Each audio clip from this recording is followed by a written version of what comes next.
Hello दोस्तों, स्वागत है आपका हमारे यूट्यूब चैनल स्टार एजुकेशन में। दोस्तों, यदि आप चैनल पर नए हैं तो चैनल को सब्सक्राइब कर बेल आइकन की घंटी को प्रेस करें, जिससे कि हमारे वीडियो की नोटिफिकेशन लगातार आपको मिलती रहे। तो चलिए दोस्तों, हम देखते हैं। आज हम पढ़ेंगे डीएलएड सेकेंड सेमेस्टर मैथ का फास्ट रिवीजन। तो दोस्तों, यदि आपने अपने दोस्तों के साथ शेयर नहीं किए हैं तो अभी तुरंत शेयर करें ताकि उनको भी हेल्प मिल सके। तो चलिए दोस्तों, देखेंगे हम UP DElEd second semester math का ये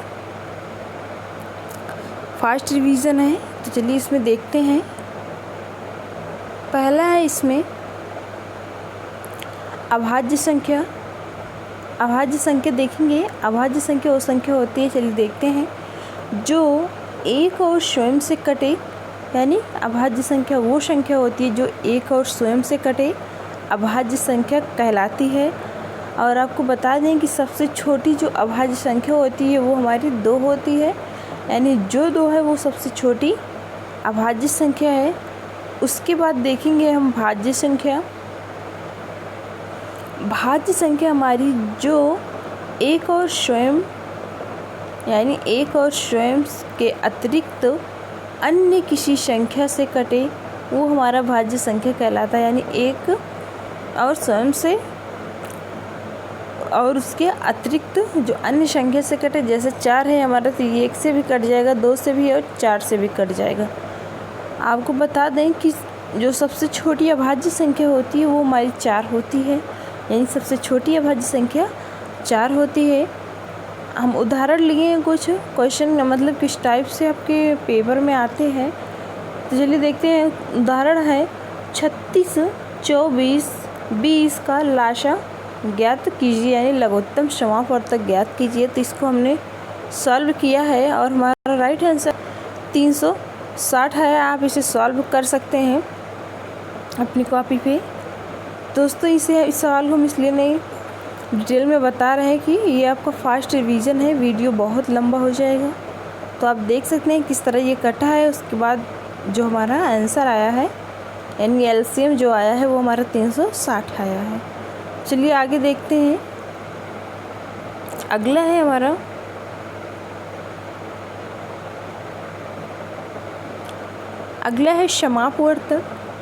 अपवर्तक है। अपवर्तक का अर्थ विभाजक, अर्थात जिन संख्याओं से कोई संख्या पूरी विभाजित होती है वो हमारा अपवर्तक कहलाता है। यानी कोई भी संख्या वो पूरी विभाजित हो जाए तो हमारा वो अपवर्तक कहलाता है।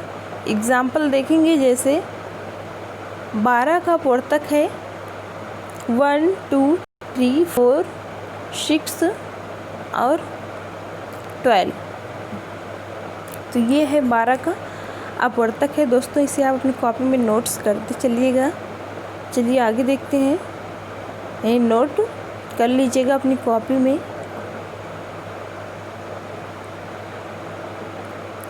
अगला है हमारा समापवर्तक है। यानी ऐसे अपवर्तक जो दी हुई संख्याओं के अपवर्तक में सम्मिलित होते हैं वो समापवर्तक कहलाते हैं। उदाहरण देखेंगे, जैसे है हमारा 8।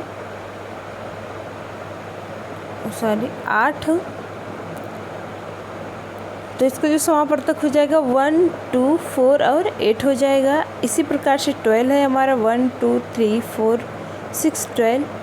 16 है हमारा इसी प्रकार से 16, 8, 4, 2 और 1। तो ये हमारा अपवर्तक हो गया।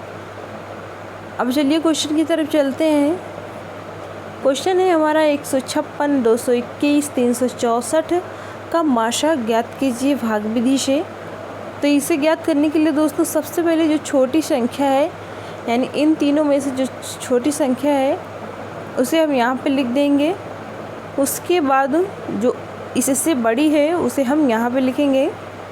तो हमारा जो सबसे छोटी है वो 156 है और उससे बड़ी हमारा 221 है। तो हमने इसे सॉल्व किया। आपको ध्यान में ये रखना है कि जो भी हमारा यहाँ पे आंसर आ रहा है वो जो है इससे छोटा होना चाहिए हर स्टेप में। जैसे मान लीजिए यहाँ 156 है तो यहाँ 65 आया। अब इससे भी कम यहाँ पे होना चाहिए। यदि इससे ज़्यादा होता है तो समझ लीजिए आपका क्वेश्चन आंसर गलत है। तो यहाँ पे 26 आया है।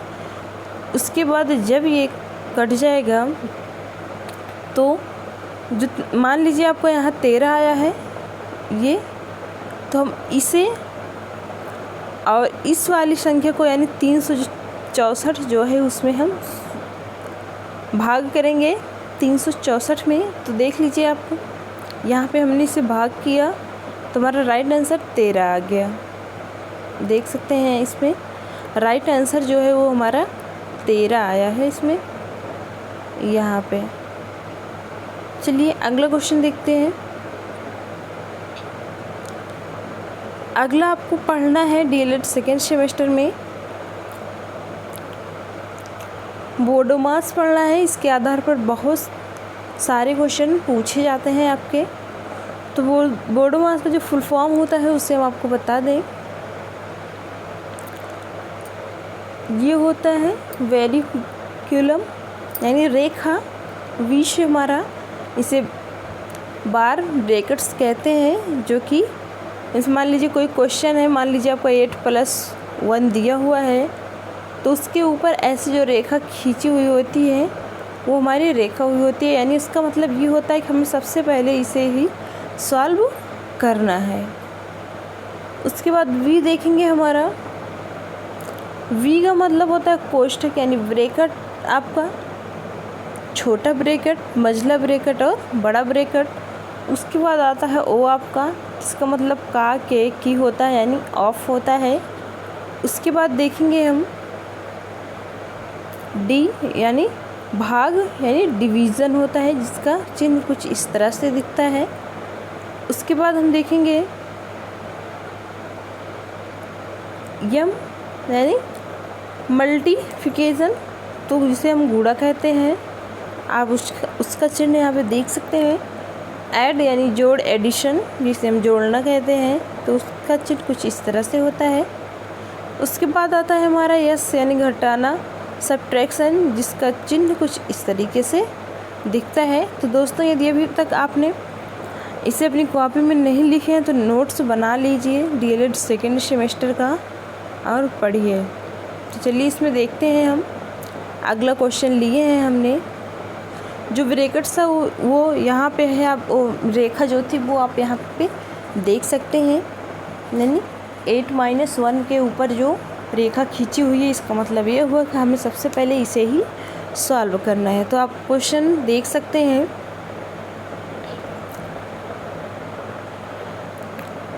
क्वेश्चन है हमारा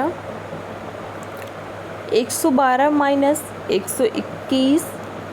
उसके बाद हमारा डिवीज़न है, छोटा ब्रैकेट है, 11 × 11 माइनस, फिर -4 है, फिर -3 -8 -1 है। इसको सरल करना है। दोस्तों आपको बता दें कि ये BTC 2016 में पूछा गया क्वेश्चन है। तो आप देख सकते हैं इसको मैंने कैसे सॉल्व किया है। पहले मैंने इसे सॉल्व किया है, यानी जिस पे रेखा खींची हुई है। तो आप देख सकते हैं, नोट कर सकते हैं अपनी कॉपी में। तो चलिए दोस्तों इसका हम आंसर दिखाते हैं। ये आंसर हमारा आया था 103, हमारा राइट आंसर आया था 103 आया था राइट आंसर। तो चलिए अगला क्वेश्चन देखते हैं, अगला पढ़ते हैं इसमें क्या है। अगला है हमारा एक काम 30 मज़दूर 10 दिन में करते हैं तो 20 मज़दूर इस काम को कितने दिन में करेंगे। दोस्तों आपको बता दें कि इससे संबंधित बहुत क्वेश्चन यूपी पुलिस और टेट में आपका पूछा जाता है। तो हमें इसमें क्या है, M1 लेना है, यानी M1 हो जाएगा M2 बराबर हमारा MD और D2 हो जाएगा। दोस्तों आपको बता दें कि M का मतलब होता है मज़दूर और D का मतलब होता है दिन। M2 का मतलब होता है यानी जो दूसरा मज़दूर है, और D2 का मतलब होता है जो आपका अगला डे है, यानी आगे क्या पूछा जा रहा है। तो इसे हम बहुत ही आसान तरीके से इस तरह से सॉल्व करेंगे कि इसे इसके आधार पे आपको दिखा रहे हैं। यमोन जो लिखा है उसमें हम लिखेंगे 30, यानी पहले मज़दूरों की संख्या, उसके बाद D2 यानी कितने दिनों में उसे कर रहे हैं, तो 10 दिनों में, यानी D1 है ये यहाँ पे, ये M1 है, D1 है बराबर, यानी इसी के आधार पर हम इसे सॉल्व करेंगे। 20 गुणे यानी M2 है जो पहला बाद में आपको पूछा गया है, और D2 आपको निकालना है इसमें। तो इसमें हम देखेंगे, सॉल्व करेंगे इसे हम, 30 गुणे 10/20 हो जाएगा। जब इसे हम सॉल्व करेंगे तो हमारा राइट आंसर 15 दिन आ जाएगा। दिस इज राइट आंसर आ जाएगा। चलिए आगे देखते हैं आगे क्या है। अब हमारा आता है नेचुरल नंबर, यानी प्राकृतिक संख्या क्या होती है। प्राकृतिक संख्याओं के बारे में चलिए बताते हैं आपको। गिनने के लिए प्रयुक्त होने वाली संख्याएं 1 2 3 4 यानी अनंत तक गणन संख्याएं अथवा प्राकृतिक संख्याएं कहलाती हैं। यानी गिनने के लिए जो प्रयुक्त होती हैं जो संख्याएं, वो हमारी प्राकृतिक संख्या कहलाती हैं। आपको बता दें कि शून्य जो है वो प्राकृतिक संख्या नहीं है। ये आपको नोट में अपने लिख लेना है हाईलाइट करके कि शून्य प्राकृतिक संख्या नहीं है। नेचुरल नंबर यानी 1 2 3 4 से अनंत करके होता है। आगे देखेंगे हम, आगे हमारा पूछा गया है आगे हम इसमें यानी आपके चैप्टर में जो है हम उसी के बारे में डिस्कस किए हैं। यदि आपने ये पूरी वीडियो देख ली तो आपको कोई बुक पढ़ने की ज़रूरत नहीं है, इसी के बेस पे आप क्वेश्चन जो है बनते हैं। सभी पूर्ण संख्याएं तथा ऋणात्मक संख्याएं पूर्णांक कहलाती हैं। आपको बता दें कि सभी पूर्ण संख्याएं ऋणात्मक संख्याएं कहलाती हैं। जैसे आपका -3 हो गया, -2 -1 0 12 3, तो इस तरीके से ये पूर्णांक संख्याएं हो गई। अब आगे इसमें हम देखते हैं धन पूर्णांक क्या होता है। तो सभी धन पूर्णांक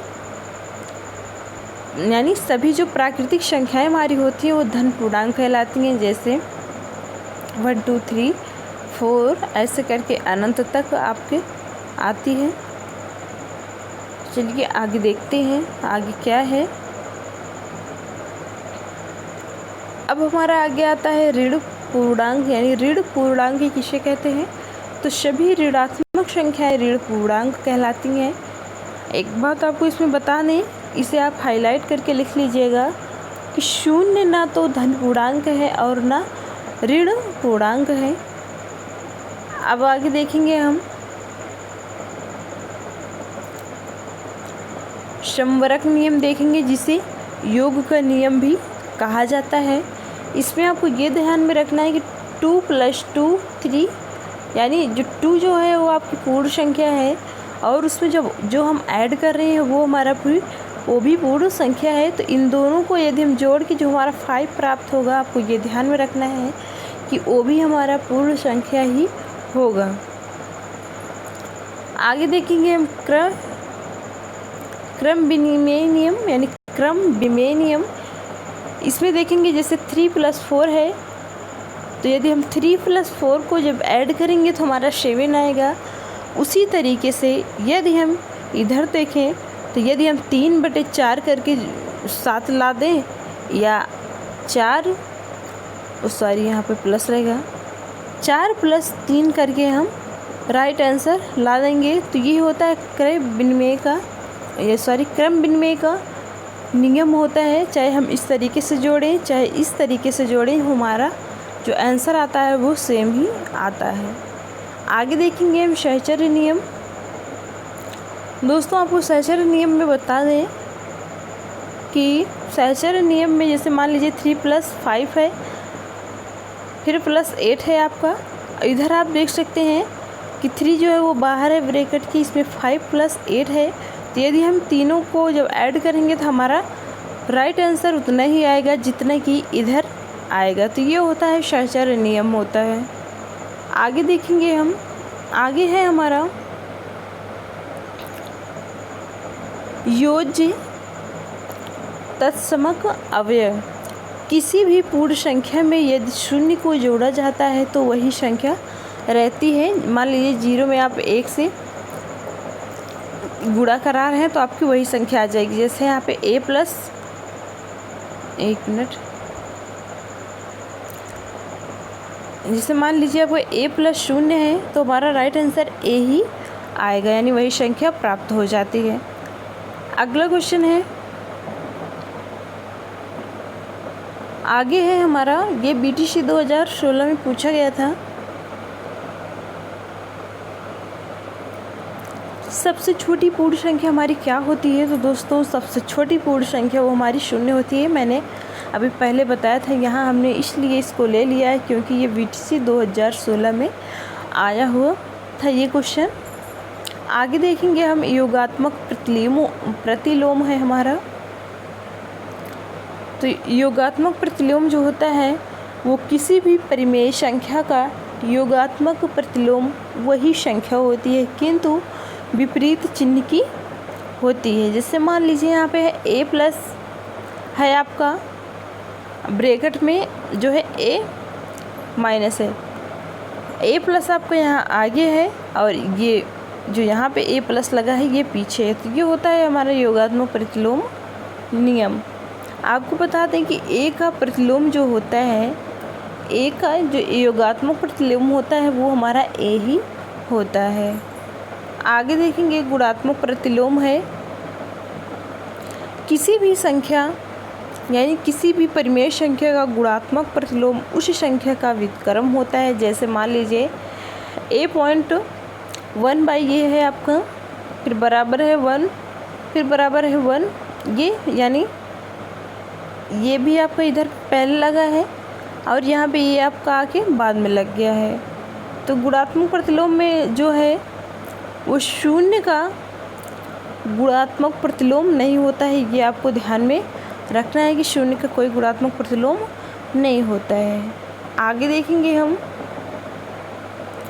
दोस्तों, इसमें हम क्वेश्चन इसलिए लिए हैं ताकि आपको समझ में आ जाए कि हाँ किस तरीके से क्वेश्चन पूछे जाते हैं। तो ये BTC 2016 में पूछा गया क्वेश्चन है कि दो संख्याओं का योग 34 है, उनमें से एक संख्या दूसरी की 2 गुनी है, तो संख्याएं ज्ञात कीजिए। आपको संख्या ज्ञात करनी है। तो दोस्तों इसे हमने सॉल्व किया है, आप देख सकते हैं। यदि इसे डिटेल में पढ़ना है तो आप वीडियो में देख लेना, हमें उम्मीद है कि आपको पहले से ही पता होगा। तो इसका राइट आंसर जो हमारा आएगा वो 16 आ जाएगा। तो आप देख सकते हैं, अपने कॉपी में नोट्स करते चलिएगा। मैंने एक संख्या मानी है, x मानी है, तो दूसरी 2x मानी है। शर्त अनुसार a प्लस 2x बराबर 24, फिर 3x बराबर 24, x बराबर 24/3। तो इस तरीके से हमने इसे सॉल्व किया है, तो हमारा राइट आंसर 16 आया है। उसके बाद इसी तरीके से हमने दूसरा क्वेश्चन भी सॉल्व किया है। ये भी BTC 2016 में पूछा गया क्वेश्चन है। क्वेश्चन है, यदि a माइनस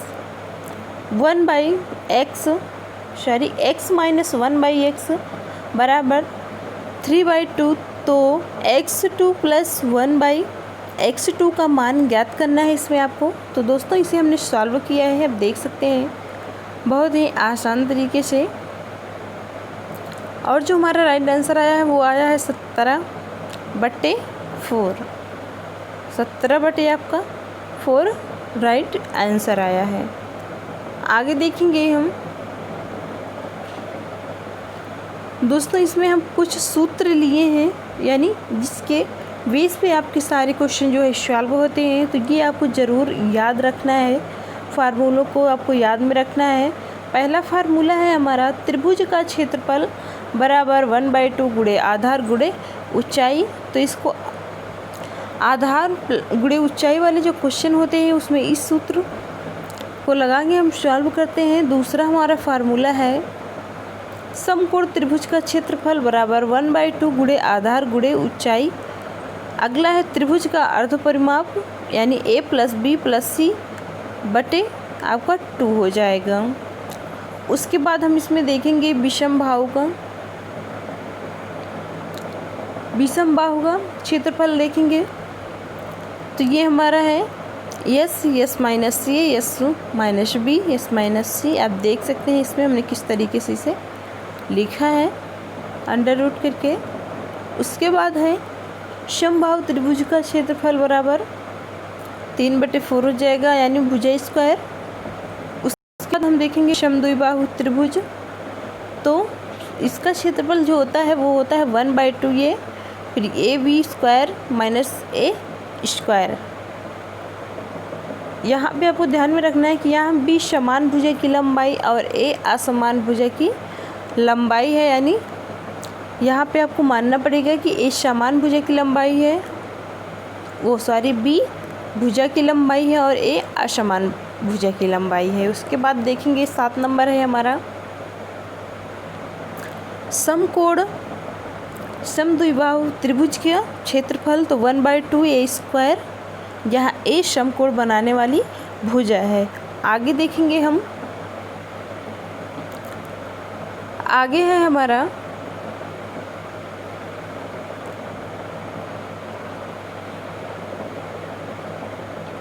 दो संख्याओं का योग 24 है, उनमें से एक संख्या की 2 गुनी है। तो इसको हमने अभी पहले लिया था, आप देख सकते हैं ये BTC 2016 में पूछा गया था ये क्वेश्चन, तो ये सॉल्व हुआ है। तो इसका राइट आंसर 16 आया है, जिसको मैंने इसके पहले आपको बता दिया है। तो आप इसमें देख सकते हैं, यदि वहाँ ना समझ में आया हो तो यहाँ पे आप इस क्वेश्चन को आप अपने नोट्स में लिख सकते हैं। तो चलिए दोस्तों आगे देखते हैं। आगे है हमारा